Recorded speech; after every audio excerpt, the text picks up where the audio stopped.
अब से आपके नए आए अध्यक्ष विक्रम का ईमानदारी से पालन करना चाहिए। आखिरकार वो कंपनी के तहत छोटे कारखानों के साथ समान व्यवहार कर रहे हैं।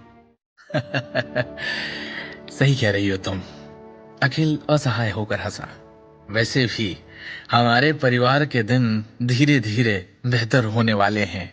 और तभी दृष्टि के चेहरे पर भी एक संतुष्टि भरी मुस्कान दिखाई दी। अब उसके चेहरे पर पहले की तरह थकान नहीं दिख रही थी और आखिरकार परिवार में माहौल काफी अच्छा था।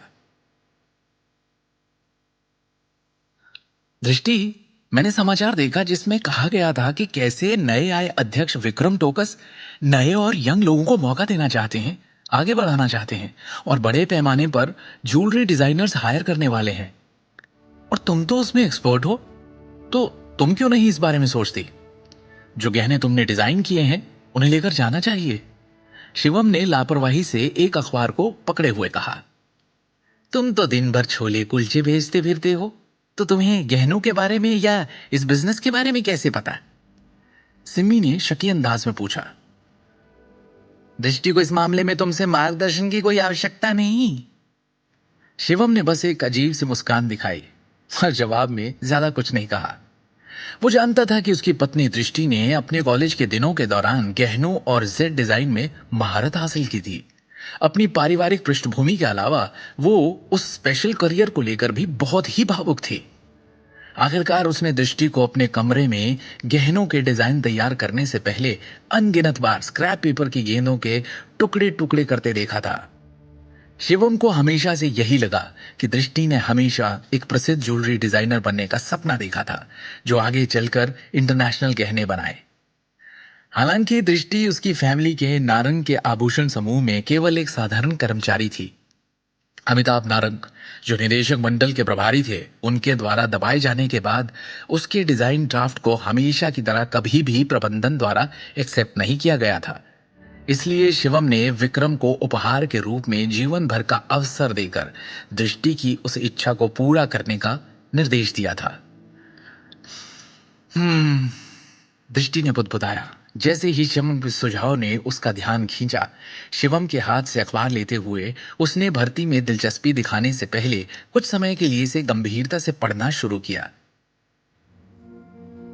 शिवम का सुझाव बुरा नहीं है, मैं एक बार जरूर तय करना चाहूंगी, दृष्टि ने कहा। Jewellery design.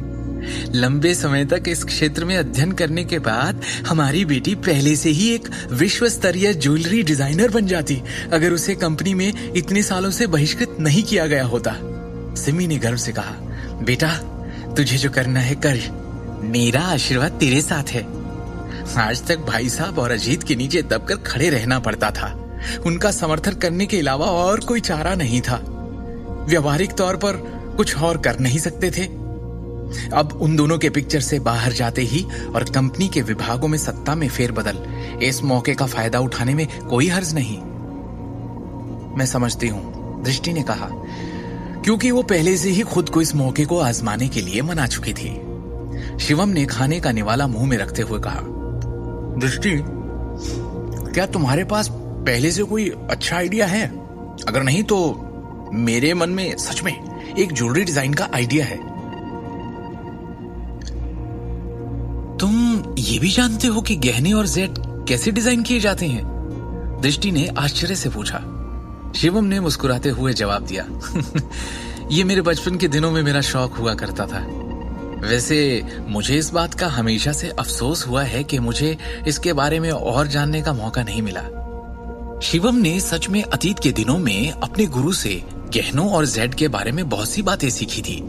दृष्टि ने रुचि के साथ कहा, मुझे इसके बारे में बाद में आराम से बताना।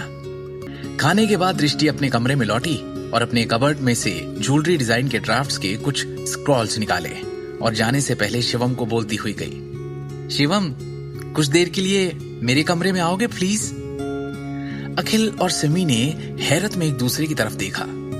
आगे की कहानी जानने के लिए देखिए अगला एपिसोड सिर्फ पॉकेट एफएम के यूट्यूब चैनल पर और शिवम द हिडन वॉरियर के सारे एपिसोड्स को सुनने के लिए डिस्क्रिप्शन में दी लिंक से डाउनलोड करें पॉकेट एफएम ऐप।